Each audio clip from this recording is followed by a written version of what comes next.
Hallelujah. सभी लोग बोले, मैं प्रभु यीशु मसीह में शक्तिशाली बनूंगा। मैं प्रभु यीशु मसीह में शक्तिशाली बनूंगी। प्रभु यीशु मसीह का वचन जो मुझे शक्ति देता, उसके द्वारा मैं सब कुछ कर सकता। बोलिए, प्रभु यीशु मसीह का वचन जो मुझे शक्ति देता, उसके द्वारा मैं सब कुछ कर सकता। हालेलुया। आप सब लोगों का एक बार फिर से स्वागत है परमेश्वर के भवन में, लिविंग फॉर जीसस चर्च में। और परमेश्वर का दया और करुणा सदा की है, उसकी महिमा सदा की है। इसलिए हम परमेश्वर का शुक्र, परमेश्वर का धन्यवाद करते कि इस बारिश के मौसम में भी कुछ लोग पहुंच पाए। और परमेश्वर का धन्यवाद जितने लोग भी यहाँ पे पहुंच पाए, और परमेश्वर को आदर सम्मान देते हुए जितने लोग पहुंच पाए, अपनी तमाम मुसीबतों से ऊपर उभर कर भवन में पहुंच पाए। परमेश्वर का धन्यवाद। Hallelujah, hallelujah. इब्रानियों का 8, इब्रानियों की 8 बाब, ठीक है जी। परमेश्वर बहुत ज्यादा गुप्त बातों को इसके बीच में सिखाते ही जा रहे हैं, है ना। और हम फिर दोबारा उसी महायाजक के विषय में जानते हुए आगे बढ़ रहे हैं। एक ऐसा महायाजक जो कि पवित्र परमेश्वर के सामने खड़ा रहता है। हालेलुया। पहली आयत में क्या लिखा है? अब जो बातें हम कह रहे हैं,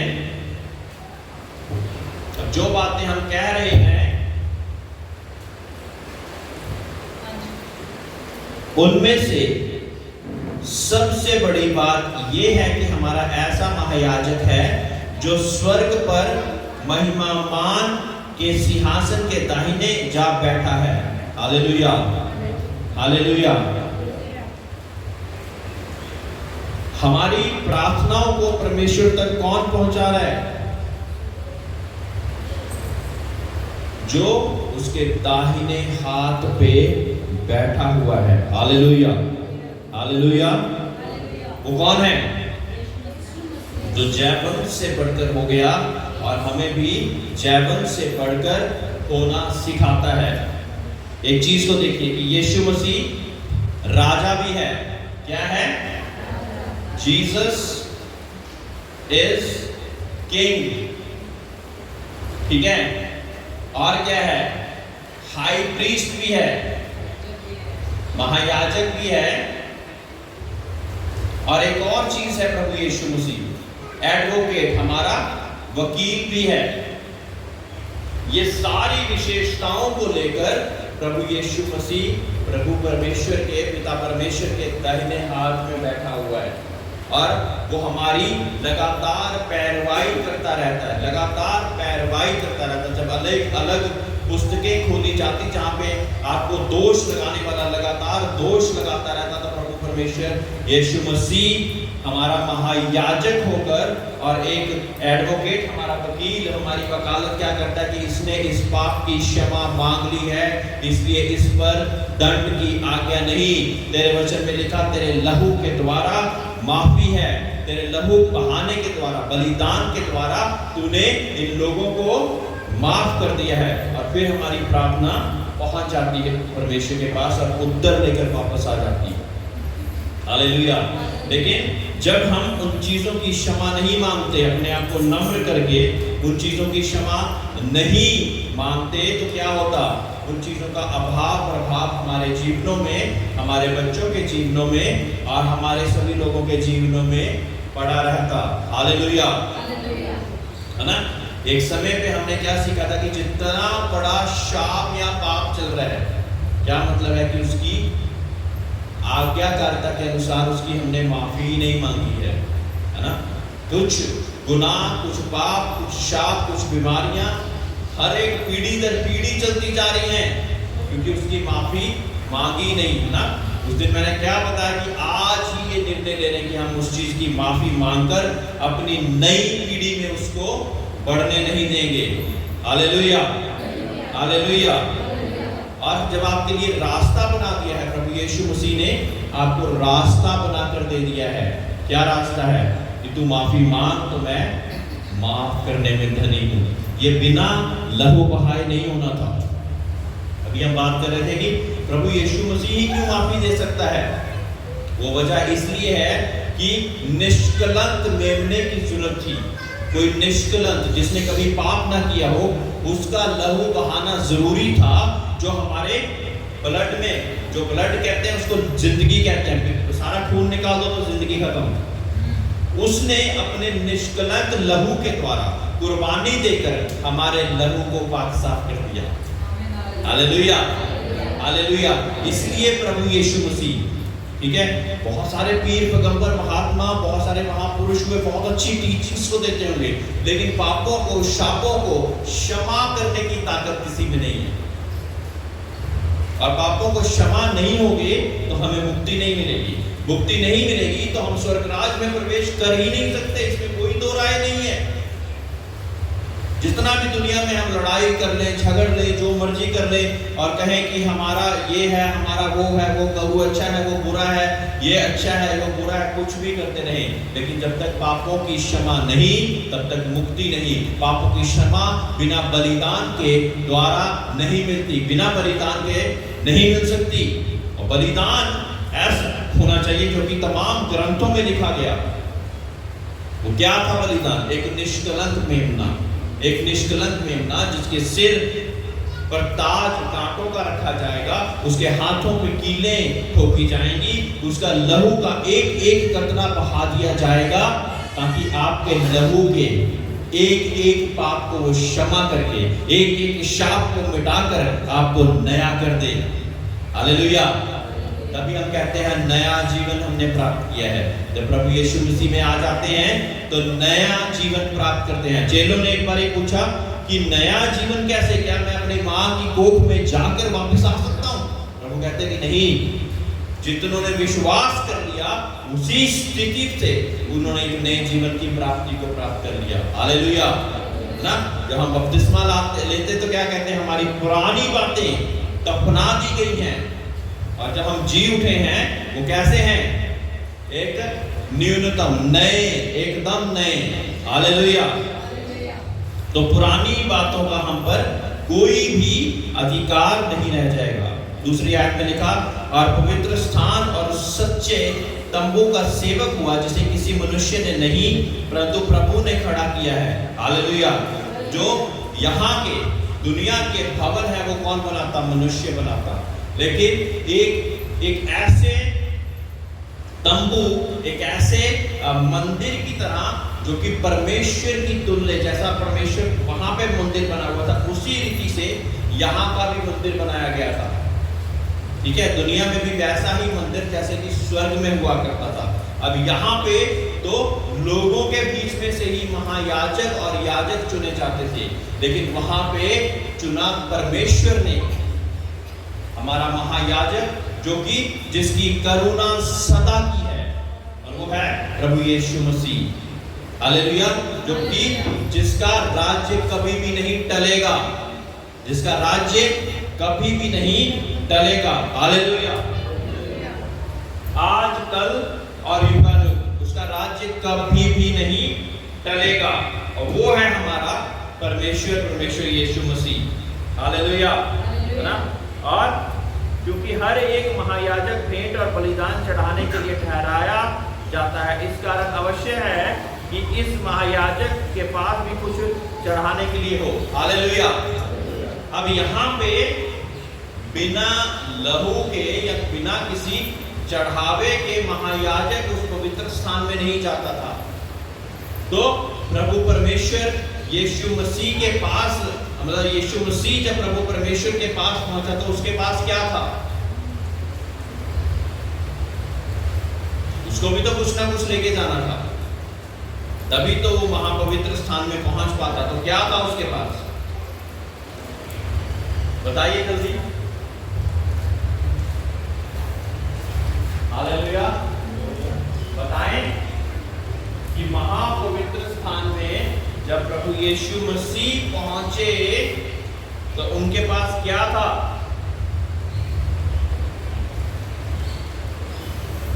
है ना। और उनके पास भी तो कुछ होना चाहिए था, तभी तो वो परमेश्वर के सामने नियम के अनुसार पहुंच पाते। हालेलुया। उसके पास अपने ही लहू का, वो निष्कलंक लहू का चढ़ावा था, जिस वजह से उसने हमारे सारे मानव जाति का उद्धार कर दिया, मुक्ति। हालेलुया। वो बैल और बछड़ों की कुर्बानी से नहीं, लेकिन वो पवित्र लहू की कुर्बानी के कारण हमें मुक्ति और उद्धार का रास्ता मिल गया। Praise the Lord. हालेलुया।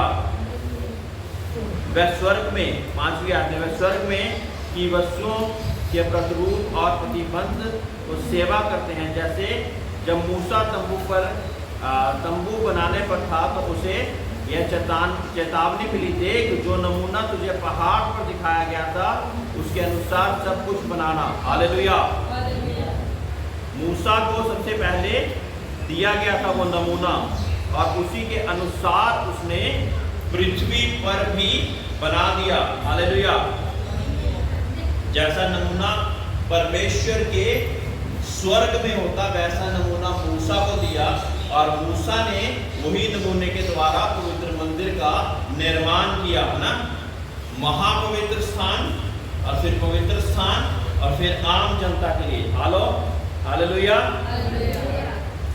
और परमेश्वर ने हमें एक नई वाचा में प्रवेश किया, है ना। आयतों को आप घर में जाके पढ़ना। वाचा, एक नई वाचा प्रभु यीशु मसीह के द्वारा हमें एक नई वाचा में प्रभु ने प्रवेश करने का निमंत्रण दे दिया। हालेलुया। पुरानी वाचा किसके साथ बांधी थी? पुरानी वाचा बांधी थी मूसा के साथ, ठीक है। पुरानी वाचा किसके साथ बांधी थी? याद रखना इसको ना, अगली बार जब पूछूं कि पहली वाचा किसके साथ बांधी गई थी, किसके साथ, बच्चों को तो याद रहेगा, है ना। पहली वाचा किसके साथ बांधी गई थी? मूसा के साथ बांधी गई थी, और वो वाचा के अनुसार बहुत सारे नियम दिए गए थे, और उन नियमों पर सभी लोग उतर नहीं पाते थे, इसलिए सभी लोग दंड के अधिकारी और नरक के अधिकारी हो जाते थे। हालेलुया। इसीलिए एक नई वाचा की जरूरत पड़ गई। क्या पड़ गई जरूरत? एक नई वाचा बनाने की जरूरत पड़ गई। हालेलुया। वाचा को इंग्लिश में कवनेंट कहते हैं। क्या कहते हैं? समझते हैं ये क्या होता है? एक नॉर्मल व्यक्ति एक दूसरे के साथ प्रॉमिस करता है, वायदा करता है। एक नॉर्मल व्यक्ति वायदा कर सकता है, और एक और जगह पे जिक्र किया जाता है वायदों का, वो है शादी के समय पे। शादी के समय पे मियाँ बीवी एक के साथ मैरिज वॉव्स कहते हैं उसको प्रॉमिस से थोड़ा सा ऊपर दर्जा दिया गया है। प्रॉमिस से थोड़ा सा ऊपर दर्जा दिया गया है कि वो उस समय पे मियाँ बीवी कहते हैं चाहे दुख हो चाहे तकलीफ हो, हम एक दूसरे का साथ निभाएंगे, मुसीबत में, कष्ट में, गरीबी में, अमीरी में, दुख में, तकलीफ में एक दूसरे का साथ निभाएंगे, है ना। जिसकी मसीह शादी हुई है, ऐसी बातों को बोला था पास्टर के सामने, हाँ, कि ये बोला था कि मैं मुसीबत के समय तो बीवी को नहीं साथ दूंगा, जब अच्छा सब कुछ होगा तभी साथ दूंगा, जब मैं अमीर होऊंगा तो मैं बीवी का साथ दे दूंगा, गरीबी में मैं साथ नहीं दूंगा। ये एक के लिए नहीं, दोनों से पूछा जाता है, और फिर उसको शादी के एक पवित्र बंधन में बांधा जाता है।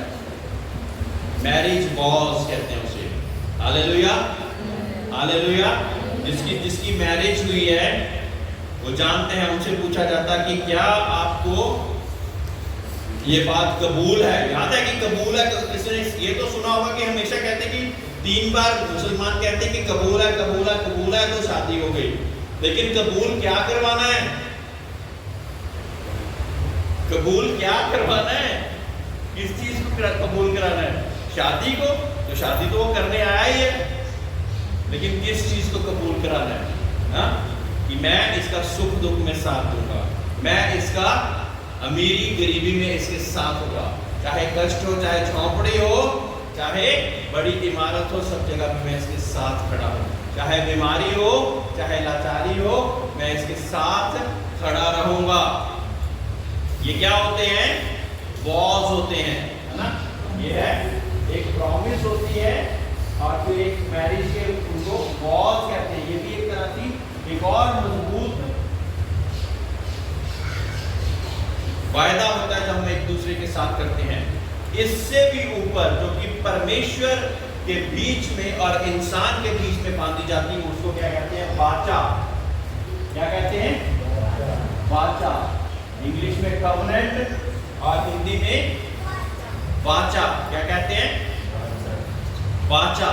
वाचा अक्सर इंसान के साथ नहीं करता, क्योंकि ये एक ऐसी चीज होती है जो कि टल नहीं सकती। एक बार एक बांध दी तो उसको हम इधर का उधर नहीं कर सकते। हालेलुया।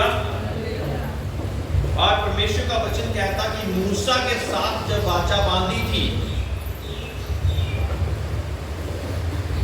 जब मूसा के साथ वाचा बांधी थी तब भी लहू बहाकर वो सारी चीजों की शपथ खाई गई थी। वो सारी चीजों को बोला गया था कि ये जो तेरे लोग होंगे ये सारी चीजों को निभाएंगे और तब तू उनको आशीषित करेगा। Hallelujah, hallelujah. लेकिन क्योंकि वो सारी चीजों को पूरा नहीं कर पाए, इसलिए परमेश्वर जो कि आपसे बहुत बहुत प्यार करता है उसको एक नई वाचा को बीच में लाना पड़ा। हालेलुया। क्योंकि वो नहीं चाहता था कि एक भी मनुष्य नाश हो, इसलिए उसको प्रभु यीशु मसीह को दुनिया पे उतारना पड़ा। हालेलुया। ताकि एक निष्कलंक लहू की बलि की द्वारा हमारे सारे पाप, सारे शाप, वो जो कितनी कितनी बार कुर्बानियां चढ़ाकर देवी देवताओं के सामने गई, ऐसे जो कि परमेश्वर को नहीं पसंद वो कार्य को करके चढ़ाई गई, उनको सबको एक पाक लहू के द्वारा काट दिया जाए। Hallelujah, hallelujah. कोई और नहीं कर पाए, इसलिए प्रभु यीशु में चाहिए। अगर कोई और कर देता तो फिर तो वो भी चल जाना था। ना कोई बैल, ना कोई बछड़ा, ना कोई कबूतर की बलि से हमें पापों की क्षमा मिल सकती। किसके द्वारा मिली फिर पापों की क्षमा? प्रभु यीशु मसीह के द्वारा। तो जब नया वाचा बांधी गई, नई वाचा बांधी गई प्रभु यीशु मसीह के, वो भी लहू के द्वारा बांधी जाती है। ठीक है, लहू के द्वारा। किसका लहू आया गया यहाँ पे? प्रभु यीशु मसीह का खुद। किसके लिए? मेरे और आपके लिए, है ना।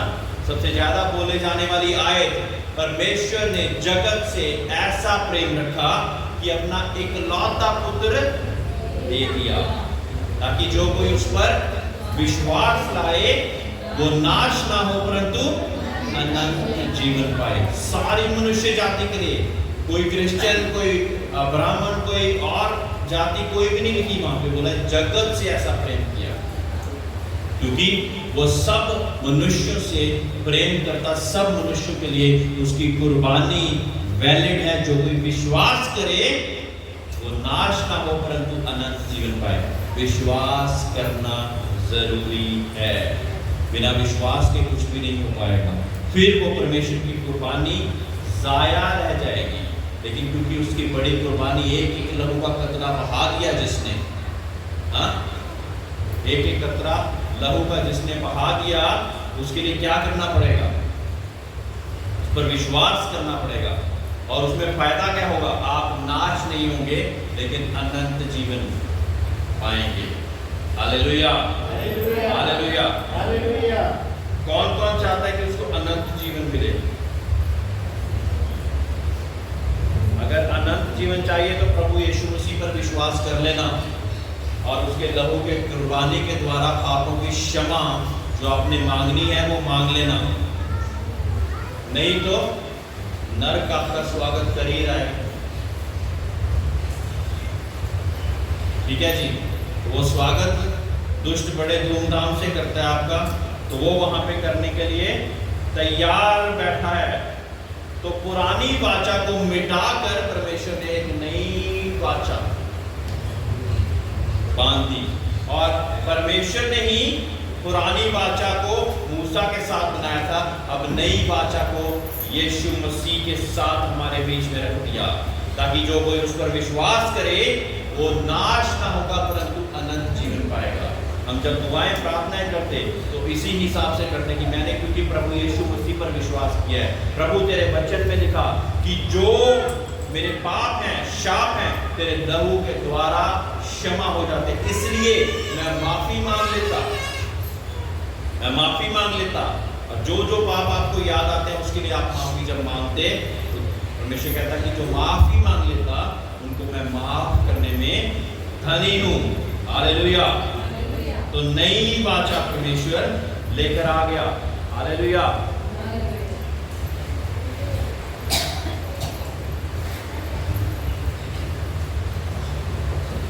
परमेश्वर का पवित्र स्थान, हाँ, उसमें क्या क्या था? पवित्र स्थान में क्या क्या चीजें थी? एक पवित्र स्थान था, एक महापवित्र स्थान था। ठीक है, पवित्र स्थान था और एक महापवित्र स्थान था।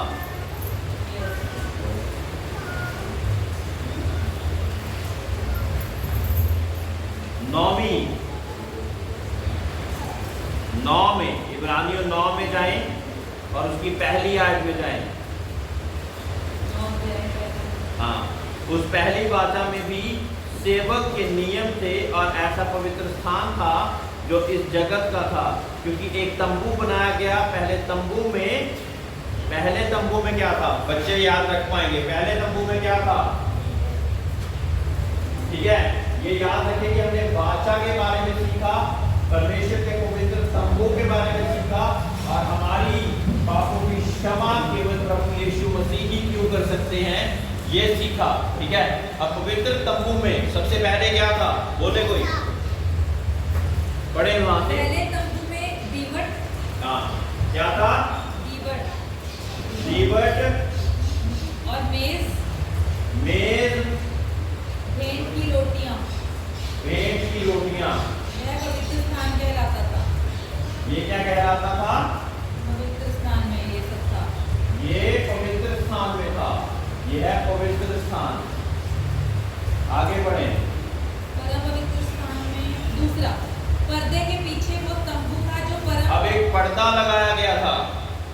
ठीक है, जब भवन का निर्माण किया गया था तो एक पवित्र स्थान था, लेकिन उसके बाद जो एंट्री होती थी, जहां पे केवल महायाजक एंटर कर सकता था।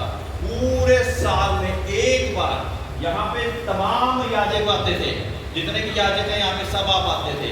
यहाँ पे क्या है? दीवट, बोलिए, दीवट, मेज और भेंट की रोटियां होती थी।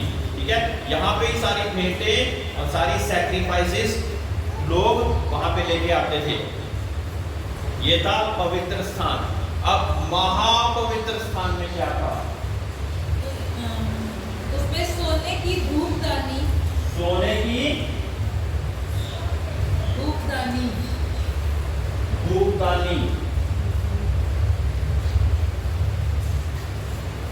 और सेकंड, चारों ओर सोने से बड़ा हुआ वाचा का संदूक।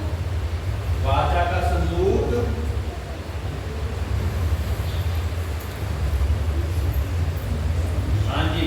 और इसमें मन्ना से भरा हुआ सोने का मर्तबान, इसमें मन्ना से था। भरा हुआ।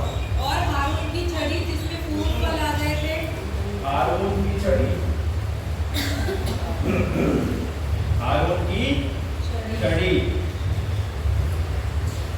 और वाचा की पट्टियां जो कि मूसा को दी गई थी। ठीक है,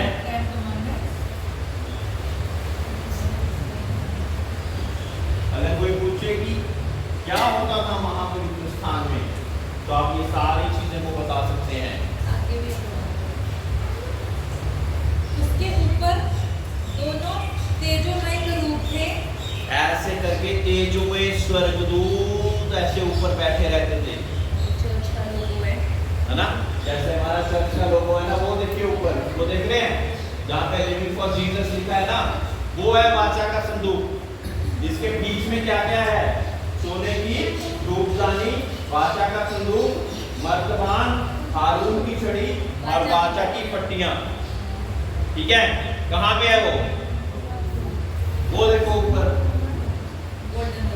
ठीक है, उसके ऊपर दोनों तेजोमय करूब बने हुए हैं। वो देखो स्वर्गदूत ऐसे करके ऐसे खड़े हुए हैं, ढके हुए थे, ऐसे ढक के रखते थे उसको। जो प्रायश्चित के ढकने पर छाया किए हुए थे। बस इतने ही। प्रायश्चित के ढकने पर वो छाया किए हुए थे।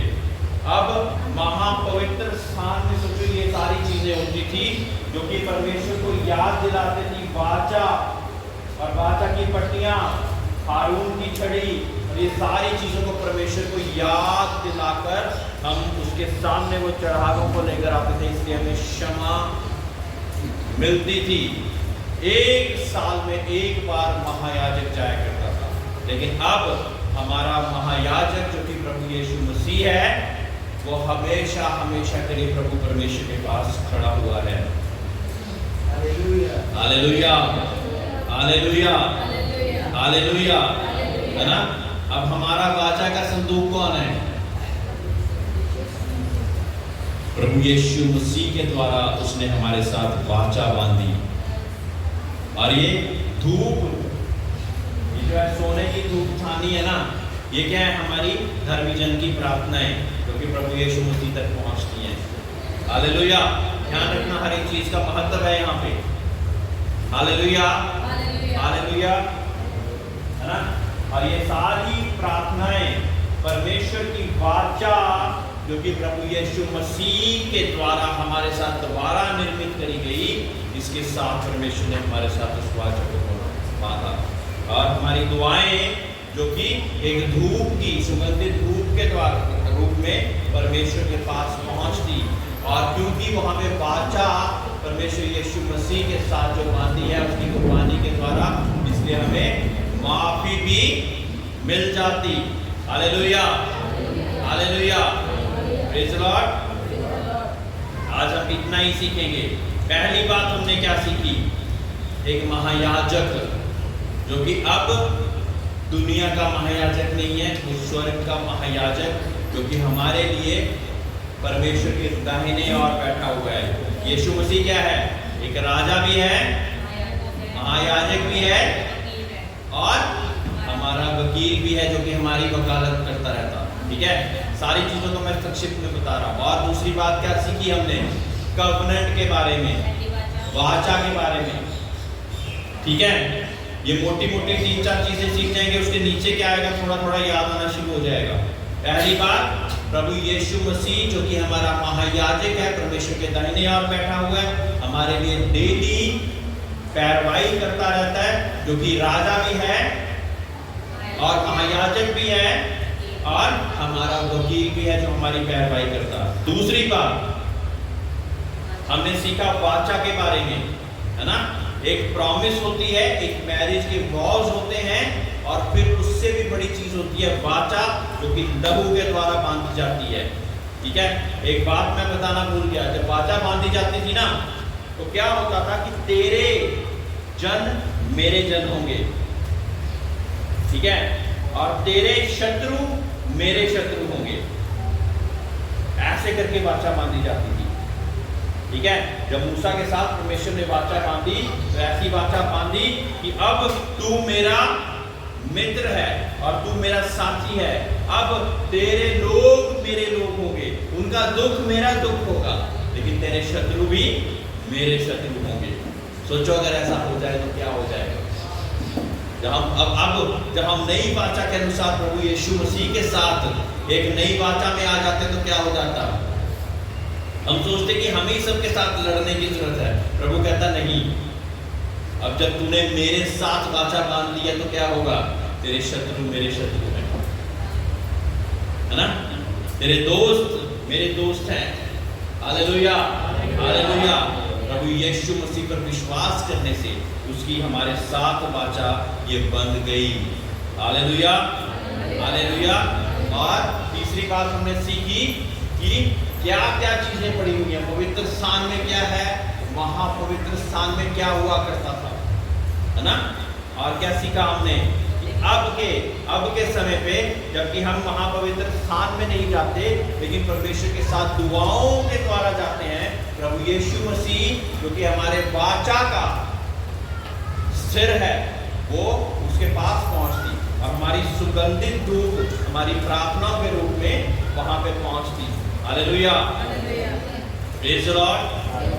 प्रभु यीशु मसीह के द्वारा हमारा उद्धार का जीवन, मुक्ति का जीवन, जो लहू की कुर्बानी जो कोई भी नहीं दे सकता था, प्रभु यीशु मसीह में हमें हो गई। सभी लोग खड़े हो जाएं। हालेलुया। और जिस किसी को लगता, अपनी आंखों को बंद करें, किसी को लगता कि मैं प्रभु यीशु मसीह को अपना जीवन समर्पित करना